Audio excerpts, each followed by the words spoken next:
I'm Jake Urian of News 8, standing on the Oceanside Pier, where Team Supermarrow will begin their Race Across America, a bicycle ride over 3,000 miles long across the United States to raise awareness for an incredible cause. We are doing this to bring awareness and to save lives. We want to let everyone know that there's an underrepresentation of ethnic minority on our national stem cell registry. We need to change that. And you have a very touching story. Your son diagnosed early on. It was very hard for you guys to find a donor. How much do you think about your son and both your kids when you're biking all the way across the country? It was a very painful journey.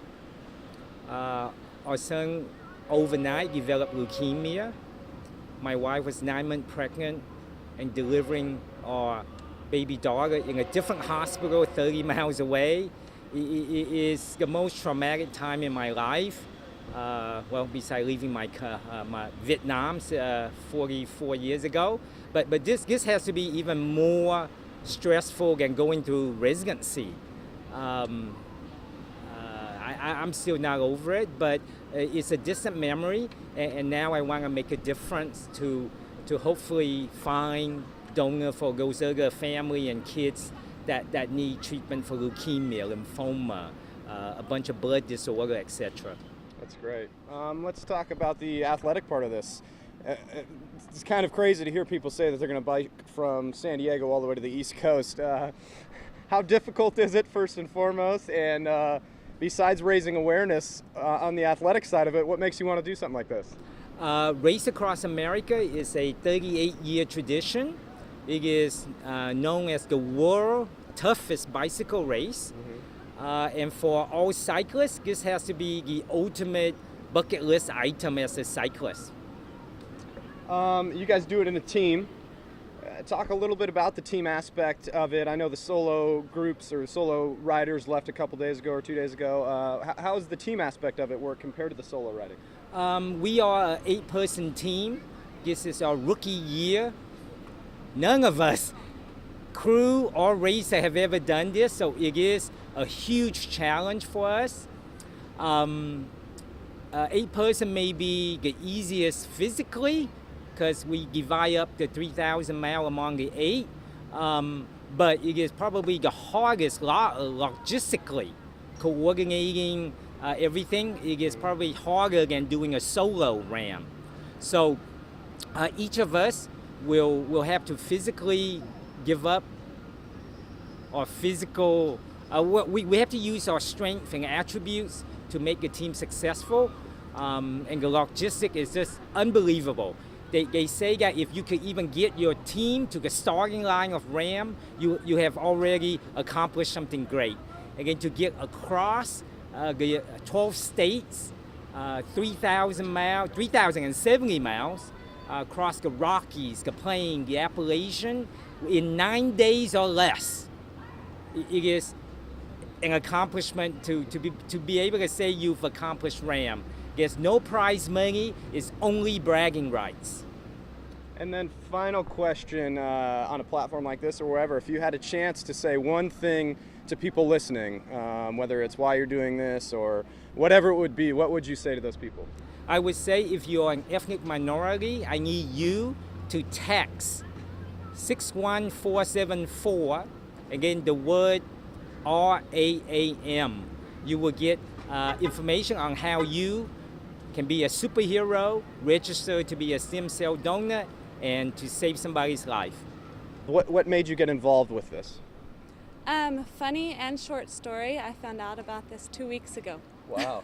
And it was a friend of a friend who's involved and got me involved, and it was on my kid's birthday, twin 16-year-olds, mm-hmm. and they called and asked if I would race, and I prayed about it and said yes the next day. I'm just a normal girl, and I'm doing it for a good reason. So I looked into what they were raising awareness for, and there's a lot of heart in this team and a lot of good reasons. So. And I know you haven't done it yet, but how rewarding do you feel that it's going to be when you do cross that finish line and you know you've done all this for such a great cause? a huge reward. For one, I love a big challenge. This will be the biggest challenge of my life. But yeah, just knowing what it's for. I actually hadn't thought about being a donor for bone marrow before, and I'm already thinking about that. So, and I pass out at Needles, but you know, if I can go across the country, I'm sure I could handle that. Yeah, absolutely. Save a life. So yeah, I'm excited about it, and I'm hoping my boys will root and pray for me the whole time, and I'm doing it for the people who can't. That's awesome.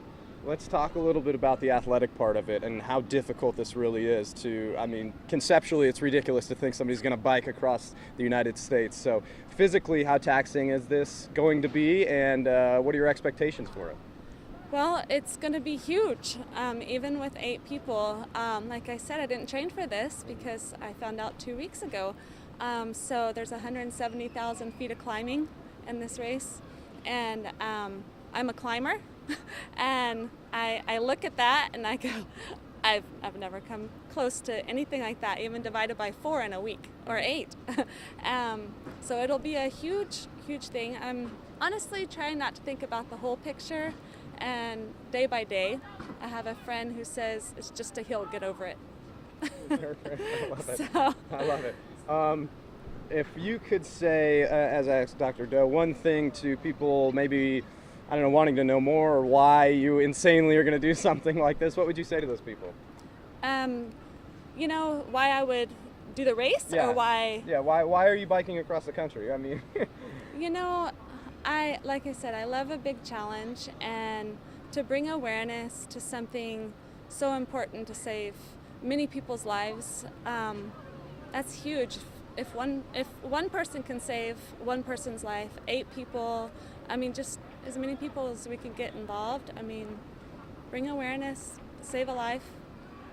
It's a big heart on this team. So we're new, but we have big reasons. Well, this is for a great cause. I got involved in Donor Bone Marrow Registry way back when they started the registry when I was in med school, and I was trying to get an HIV research project up and running. And I'm an avid cyclist, been cycling for 25 plus years, and this just sounds like an awesome adventure. And awesome adventure for a great cause. You get to see the country. You get to go by Monument Valley and Gettysburg. It's just going to be an epic adventure for a great cause. and you mentioned the great cause, and you know Dr. Doe's story, and how rewarding is it to know not only are you going to be able to see all these beautiful sights, and you keep mentioning the great cause, but how rewarding is it going to be that you get to do it all for that? Oh, it's wonderful, and I encourage people to go onto go to the Asian American Donor Program and sign up. It's just simple buccal mucosal swab. It's just a cheek swab. You don't even need to have any blood draw. Don't need to have any needles, and you got a chance to save lives. As far as you said you're an active cyclist. As far as the physical part of it, biking across the country, how hard is that for people that maybe say, yeah, I'm a cyclist, or they bike on the weekends casually? I mean, how difficult is this? Well, if you're going to do the solo race, it is seriously considered the hardest race in the world. And there's medical maladies that didn't even exist before people tried to do the insanity of this race.